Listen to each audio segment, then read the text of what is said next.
ચિત્રલેખાએ અનિરુદ્ધની શોધ કરી અને દ્વારકા ગઈ અને તેના તામસિક યોગથી સૂતેલા અનિરુદ્ધને પથારીની સાથે ઉષાના ગર્ભગૃહમાં લઈ આવી. તેના પ્રિયને પ્રાપ્ત કર્યા પછી ઉષા ઉત્સાહિત થઈ ગઈ અને પ્રેમાલાપ કરવા લાગી. દ્વારપાલોને જ્યારે આ વાતની જાણ થઈ તો તેણે બાણાસુરને બધું જ કહી દીધું. ક્રોધિત બાણાસુર મહેલમાં આવ્યો અને અનિરુદ્ધને લડાઈ માટે પડકાર્યો. અનિરુદ્ધે એવી બહાદુરી બતાવી કે બાણાસુરે તેના ફળ સ્વરૂપ તેને નાગપાશથી બાંધી દીધો. તેણે તેના ઘણા સૈનિકોને અનિરુદ્ધનું જીવન સમાપ્ત કરવાનો આદેશ આપ્યો. પરંતુ મહામાત્ય શ્રી કૃષ્ણજીએ બાણાસુરને સમજાવ્યું કે તેણે અનિરુદ્ધને મારવો જોઈએ નહીં. બીજી તરફ અનિરુદ્ધે પોતાની તાકાતથી પાંજરું તોડી નાખ્યું અને ફરીથી પોતાની પ્રિયતમા સાથે પ્રેમાલાપ કરવા લાગ્યો. ભગવાન કૃષ્ણને મહેલમાં સ્ત્રીઓના રડવાનો અવાજ સાંભળીને અનિરુદ્ધ વિશે ખબર પડી. શોધખોળ કર્યા પછી જ્યારે સ્થળની શોધ થઈ ત્યારે તેઓએ પ્રદ્યુમ્ન, શંભ, નંદ, ઉપનંદ, બલભદ્ર વગેરે યાદવો સાથે બાણાસુરના શહેરને ઘેરી લીધું. જ્યારે બાણાસુરે જોયું કે તે શ્રી કૃષ્ણની 12 અક્ષૌહિણી સેનાથી ઘેરાયેલો છે ત્યારે તેણે યુદ્ધ શરૂ કર્યું. રુદ્ર પણ બાણાસુરની મદદ કરવા આવ્યા. આ યુદ્ધમાં ભગવાન શિવ સાથે શ્રી કૃષ્ણ, કુષ્માંડા સાથે પ્રદ્યુમ્ન, કર્ણ સાથે કુક, સાત્યકી સાથે બાણ, નંદી સાથે ગરવા અને બાણપુત્ર સાથે શંભનું ભયંકર દ્વંદ્વયુદ્ધ થયું હતું. ભગવાન શિવનું તેજ ભયંકર હતું અને યાદવો રોકવામાં અસમર્થ હતા. ત્યારે શ્રી કૃષ્ણએ લાસ્ય તાવ ફેલાવતા તીરોનો ઉપયોગ કર્યો. જ્યારે બંને બાણ અથડાયા ત્યારે શ્રી કૃષ્ણનું બાણ શૂન્ય થઈ ગયું.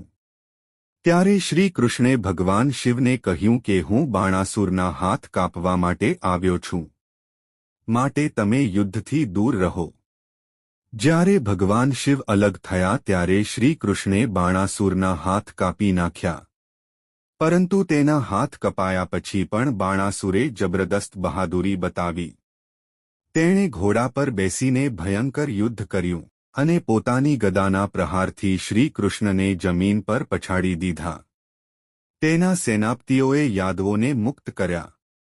ત્યારબાદ શ્રી કૃષ્ણે સુદર્શન ચક્રથી બાણાસુરનું માથું કાપવાનું નક્કી કર્યું. પરંતુ ભગવાન શિવના કહેવાથી તેઓ અટકી ગયા. તેમણે શ્રી કૃષ્ણ અને બાણાસુર વચ્ચે મિત્રતા કરાવી. બાણાસુર શ્રી કૃષ્ણને તેમના મહેલમાં લઈ ગયો અને અનિરુદ્ધ સાથે તેની પુત્રીના લગ્ન કર્યા. શ્રી કૃષ્ણ તેમની સેના સાથે દ્વારકા પાછા ફર્યા. ઉષા અને અનિરુદ્ધના વિદાય પછી બાણાસુરે તાંડવ નૃત્ય દ્વારા અનેક સ્તોત્રો સાથે ભગવાન શિવની પૂજા કરી.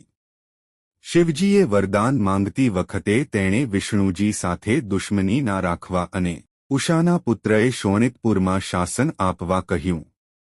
ભગવાન શિવના આશીર્વાદ પ્રાપ્ત કરીને બાણાસુર મહાકાલ તત્વ પ્રાપ્ત કરીને પ્રસન્ન થયો. વ્યાસજીએ સનતકુમારજીને પૂછ્યું, ગજાસુર, દુંદુભી અને નિહલાદના વધની કથા શું છે? કૃપા કરીને મને આ કહો. ત્યારે સનતકુમારજીએ કહ્યું કે આ તો જૂના સમયની વાત છે કે મહિષાસુરના વધનો બદલો લેવા તેમના પુત્ર ગજાસુરે ઘોર તપસ્યા કરી અને બ્રહ્માજી પાસેથી વરદાન મેળવ્યું. આ પછી તેણે દેવતાઓને ત્રાસ આપવાનું શરૂ કર્યું. તેણે પૃથ્વી પરના તમામ તપસ્વીઓ અને બ્રાહ્મણોને પણ દુઃખ પહોંચાડ્યું. નંદન વનમાં જઈને તેણે એટલો આતંક ફેલાવ્યો કે બધા દેવતાઓ તેનાથી મુક્તિ મેળવવા ભગવાન શિવની શરણ લેવા આવ્યા. જેવા ભગવાન શિવે તેના ત્રિશૂળથી તેને મારવાનો પ્રયાસ કર્યો ત્યારે તેણે ભગવાન શિવની સ્તુતિ કરવાનું શરૂ કર્યું. ભગવાન શિવ તેની સ્તુતિથી પ્રસન્ન થયા અને તેની ચામડીમાંથી આવરણ બનાવવા માટે રુદ્ર પાસેથી વરદાન માંગ્યું. ભગવાન શિવે આ વાત સ્વીકારી અને પછી જ તેઓ ગજ ચર્મધારી તરીકે ઓળખાયા. દુંદુભી તેના પિતા હિરણ્યાક્ષના મૃત્યુનો બદલો લેવા માટે તેના પુત્રએ વિચાર્યું કે બ્રાહ્મણો તમામ દુષ્ટતાનું મૂળ છે. કારણ કે દેવો યજ્ઞને આધીન છે, યજ્ઞ વેદોને આધીન છે. અને વેદ બ્રાહ્મણોના નિયંત્રણમાં છે. તેથી બ્રાહ્મણોનો નાશ કર્યા પછી યજ્ઞ નહીં થાય અને દેવો ભૂખથી પીડાશે અને નાશ પામશે. તેથી તેણે વિચાર્યું કે પૃથ્વીને બ્રાહ્મણો વિહીન બનાવી દેવી જોઈએ. તેણે સિંહ, વાઘ વગેરેનું રૂપ ધારણ કર્યું અને જંગલમાં રહેવા લાગ્યો. તે યજ્ઞ માટે સમિદા વગેરે લાવવા આવેલા તમામ બ્રાહ્મણોને ખાવા લાગ્યો. તે બ્રાહ્મણોની શોધમાં કાશી પહોંચ્યો. તે દિવસે તપસ્વીનો વેશ ધારણ કરતો અને રાત્રે બ્રાહ્મણોને પોતાનો ખોરાક બનાવતો. એક દિવસ તે એક શિવ ભક્ત બ્રાહ્મણ પાસેથી પસાર થયો. જ્યારે તે શિવ પૂજા માટે જઈ રહ્યો હતો ત્યારે તેને ભોજન કરવાની ઈચ્છા થઈ.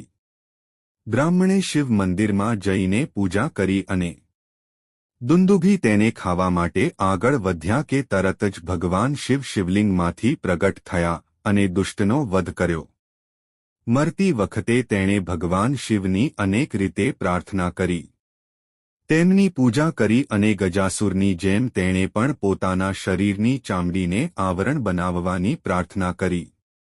ભગવાન શિવે તેનો સ્વીકાર કર્યો અને તેથી તેઓ વ્યાઘ્રેશ્વર કહેવાયા. સનતકુમારજીએ વ્યાસજીને કહ્યું, હે વ્યાસદેવ, ભગવાન શિવનું જે ચરિત્ર મેં તમારી પાસેથી સાંભળ્યું છે તે એ છે કે તે સ્વર્ગ આપે છે, આયુષ્ય આપે છે, પુત્ર આપે છે, પૌત્રોને વૃદ્ધિ આપે છે, દુર્ગુણોનો નાશ કરે છે, જ્ઞાન આપે છે, આનંદદાયક છે અને કીર્તિમાં વધારો કરે છે. જે વ્યક્તિ શિવનું ચરિત્ર સાંભળે છે અથવા અન્યને સંભળાવે છે તેના દુઃખ દૂર થઈ જાય છે અને અંતે તેને મોક્ષ મળે છે.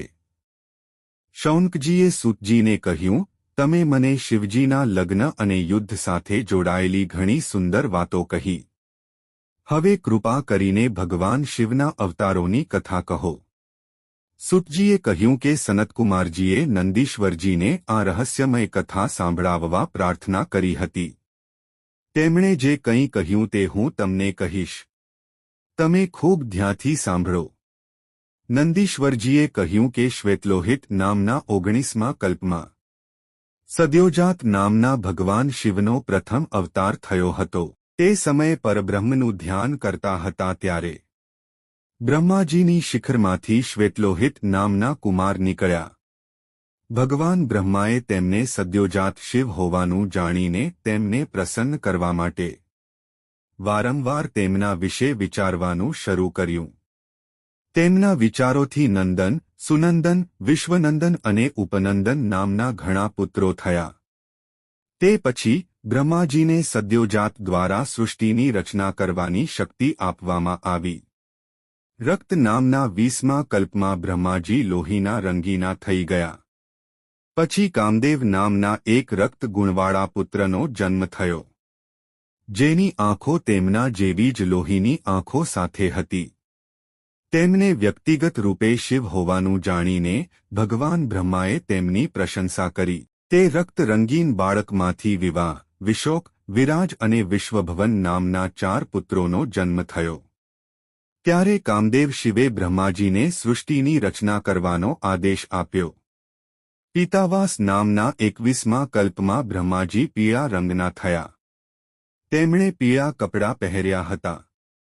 જ્યારે તેમણે પુત્રની ઈચ્છા કરી ત્યારે તત્પુરુષ નામનો એક છોકરો જન્મ્યો, જે ખૂબ તેજસ્વી અને ખૂબ મોટા હાથ ધરાવતો હતો. બ્રહ્માજી તેમને ભગવાન શિવનો અવતાર માનતા હતા. તેમણે ગાયત્રીનો જાપ શરૂ કર્યો. તેમની પાસેથી ઘણા કુમારો પ્રગટ થયા અને તે કુમારે બ્રહ્માજીને સૃષ્ટિ રચવાનું સામર્થ્ય આપ્યું. આગામી કથા સાંભળવા માટે ભાગ 30 જોવો. જો તમને આ વિડિયો પસંદ આવ્યો હોય તો વિડિયોને લાઇક કરો અને ચેનલને સબસ્ક્રાઇબ કરો.